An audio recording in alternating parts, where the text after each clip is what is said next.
Have you ever wondered what the most important Greek word is? A word with so many meanings and a word that you hear all the time in a conversation.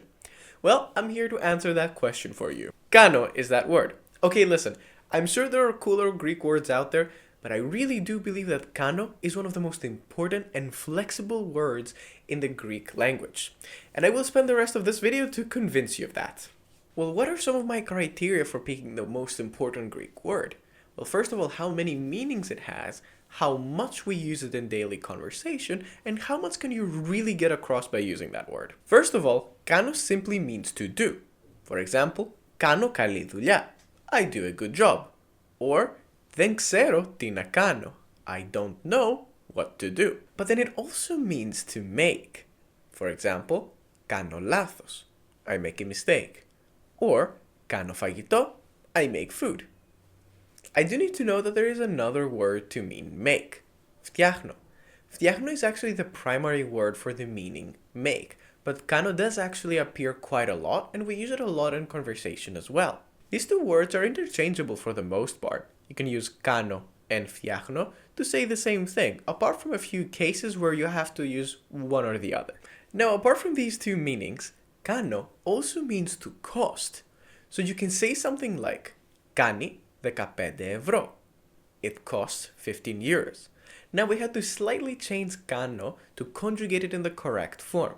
That is a very common theme in Greek that you will see constantly. Regardless, you can also ask the question πόσο κάνει, which means how much does it cost or how much is it? So now you can go to the store and ask the price of, I don't know, eggs or anything else that you want to buy. On the same topic, Kano can also have the meaning of to be enough. For example, μας κάνουν αυτά τα αυγά. Are these eggs enough? Another meaning of Kano is to be suitable or to fit.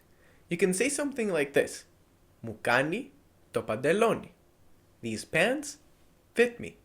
Or if you have the wrong size, you can say δεν μου κάνει. It doesn't fit me, then grab a different one. However, be careful not to confuse it with the phrase μου πάει. That mostly means it looks well on me rather than it fits me. So if you've ever been scolded before, you might have heard the phrase you're acting like a child, which in Greek would be κάνεις σαν παιδί, which also gives us another meaning of κάνω, to act or to behave. An extremely common phrase is μην κάνεις έτσι. Don't act like this or don't do like this. You have no idea how many times I've heard that in conversation. It's a very, very common one. And now you can use that when your Greek friend is annoying you. I also hope you're good at math, because with Kano you can also do addition. So, 5 και 5 κάνουν 10. 5 plus 5 makes 10. That is actually the primary way we do addition in Greek, using Kano. I hope so far I've convinced you that Kano is the word of all words, and why I also really dislike teaching it, because the meanings just simply never end. And I also have a lot to go over still. Moving on to our next meaning, we have to cause or to result in. Αυτό με κάνει χαρούμενο. This makes me happy. You can replace this with almost anything else. For example, basket. Το μπάσκετ με κάνει χαρούμενο. Basket makes me happy. Or ο ήλιος κάνει καλό. The sun is good for you. Well, in moderation, of course, you don't want to get sunburned, but trust me that vitamin D will make you definitely very, very happy. Next up is acting or playing a role. You can say something like this. Κάνω τον δάσκαλο, which means I'm playing the teacher as in the role of a teacher. Or κάνω τον αστυνομικό, which means I'm playing as the police officer or acting as a police officer. I'm also going to teach you a bad phrase too, but hey, don't tell this to anyone, this stays between us. Κάνω τον μαλάκα, which means to play dumb or to pretend that you don't notice.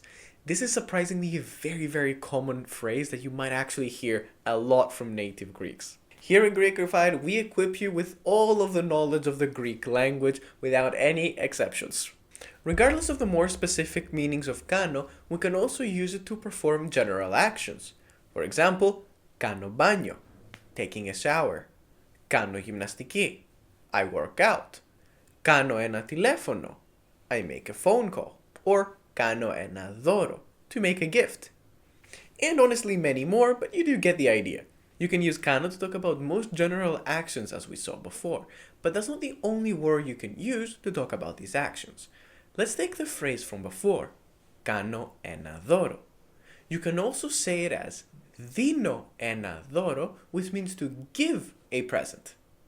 A lot of phrases that we saw using Kano can also be done with different words, as Greek is a very flexible language when it comes to this.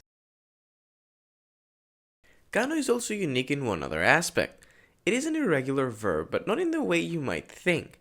It's actually irregular because it never really changes, well, apart from conjugating. Other irregular verbs such as λέω and βλέπω, which respectively become είπα and είδα in the past tense, and in a few others as well. That is a very big change, quite literally making it a different word, unrecognizable from before. Κάνω, on the other hand, will always stay the same no matter what tense it is in. Κάνω is definitely the perfect word for beginners as well as more advanced learners wanting to challenge themselves with all the different meanings of Κάνω. The last meaning of Κάνω that I do want to talk about today is the weather. So, you can say something like this. Κάνει ζέστη or κάνει κρύο. It's hot or it's cold. Now we finally come to an end with the many different meanings of Κάνω. Well, technically you could say that there are a few more out there, but I would say you could put them up in the categories that we talked about before. To conclude, I want to show you a couple of idioms and expressions that we use in Greek, of course with Κάνω. The first one is κάνω τα στραβά μάτια, to turn a blind eye. And the next one is κάνω κέφι, feel like doing something fun or feel like doing something in general. Alright, now I'm finally done, and I do hope I have managed to convince you that Kano is indeed the most important Greek word that there is. Because to be fair, with all the meanings that we have just learned today, you can talk about a bunch of different things. Let me know in the comments which meanings of Kano did surprise you the most. Thank you so much for watching. It was really fun making this video, and I hope you enjoyed and learned a few things too. And if you did, please leave a like and subscribe, and also don't forget to follow our Instagram account down in the description. Thank you so much, and I will see you the next time.